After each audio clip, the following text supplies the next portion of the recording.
Hello மக்களே, welcome to our channel. பெரியவங்களாக இருந்தாலும் சரி, குழந்தைகளாக இருந்தாலும் சரி, ரொம்ப விரும்பி சாப்பிட்ற கேரட் அல்வா தான் நம்ம எப்படி செய்யலான்னு பார்க்க போகிறோம். வாங்க வீடியோக்குள்ளே போகலாம். அதுக்காக ஒரு 1/2 கிலோ கேரட் எடுத்து நல்லா கழுவி அதை துருவி வச்சுருக்கேன் பாருங்கள். அதை நம்ம எந்த பாத்திரத்தில் பண்ண போகிறோமோ அதில் மாற்றிடலாம். மாற்றி ஸ்லோ கேஸில் அதில் கீழே தண்ணி இருக்கும், அந்த தண்ணியெல்லாம் நம்ம வற்ற வைக்கலாம். பாருங்கள், நிறைய தண்ணி இருக்கும் கேரட்டில். உங்களுக்கு தெரிஞ்சிருக்கும், கேரட்டில் ரொம்ப தண்ணி வரும். வேறு இன்னொரு விஷயம் சொல்கிறேன், கேரட் நீங்கள் அல்வா பண்ணும்போது இந்த மாதிரி கேரட் வாங்குங்க. நான் வீடியோவில் காமிச்ச மாதிரி கேரட் வாங்குங்க. இன்னொரு கேரட் வரும் ஆரஞ்சு கலரில், அந்த கேரட் வாங்காதுங்க, ருசி இருக்காது அல்வாக்கு. நம்ம இந்த கேரட்டில் பண்ணால் தான் ருசி செம்மத்தனமாக வரும். அதனால் இந்த கேரட்டே வாங்கி அல்வா பண்ணுறதுக்காக இந்த கேரட்டே வாங்கி நீங்கள் பண்ணுங்கள்.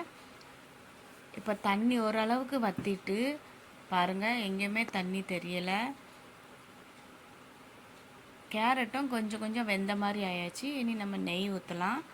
நிறைய நெய் சேர்க்காண்டாங்க, அல்வாக்கு நிறைய நெய்ன்னு சொல்லி நிறைய பேர் பயப்படுவீங்க. நெய் ரொம்ப நிறைய சேர்க்கணுன்னு அவசியம் இல்லை. ஒரு 3 ஸ்பூன் தான் நான் போட்டேன், பார்த்துக்கிடுங்க. 3 ஸ்பூன்லேயே கேரட் அந்த அந்த நெய்யில் இன்னும் கொஞ்சம் நல்லா சூப்பராக வெந்து வந்துச்சு.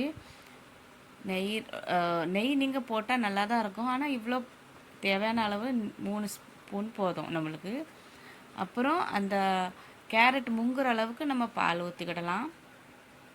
ஏன்னா நம்ம கேரட் ஆல்ரெடி கொஞ்சமாக வெந்துட்டு நம்ம வந்து தண்ணி வற்ற வைக்கும்போதே பாதி வெந்தாச்சு. நெய் போட்டு ஒரு 5 மினிட்ஸ் நம்ம ஃப்ரை பண்ணுவோம், அதில் பாதி வெந்துடும். இப்போ நம்ம டேஸ்ட்டுக்காக கொஞ்சமாக பால் ஊற்றிக்கிடலாம். இந்த பாலில் இன்னும் கொஞ்சம் கேரட் நல்லா சுண்டி வரும், சூப்பராக வரும்.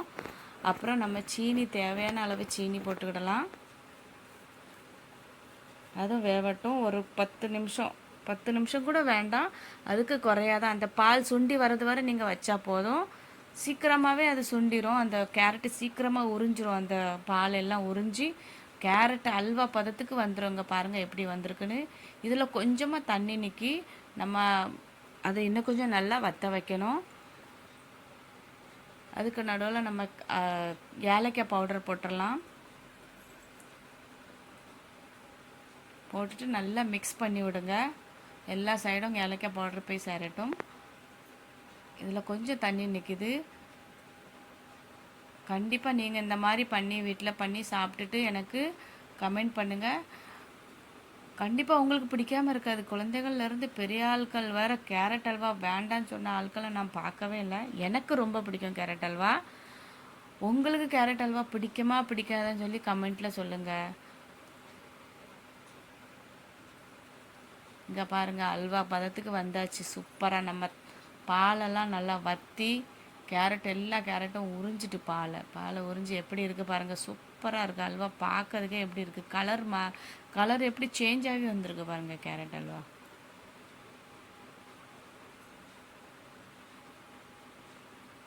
அப்புறம் நம்ம கேஸ் ஆஃப் பண்ணிடலாம். நம்ம வேலை முடிஞ்சாச்சு. இனி நம்ம இது கூட நட்ஸ் சேர்த்துடலாம். அவ்வளோதான், கேரட் அல்வா ரொம்ப ஈஸிங்க.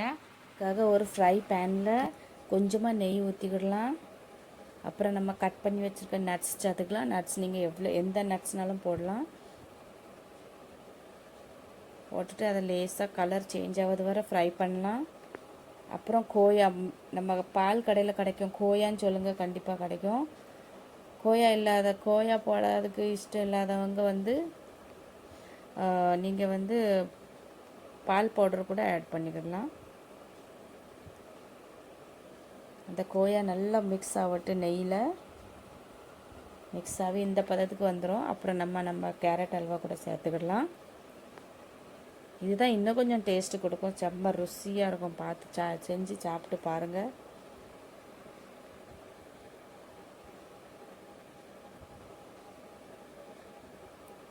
இது ஃப்ரை ஆயிடுச்சு, நம்ம அதை கூட மாற்றிடலாம். இப்போது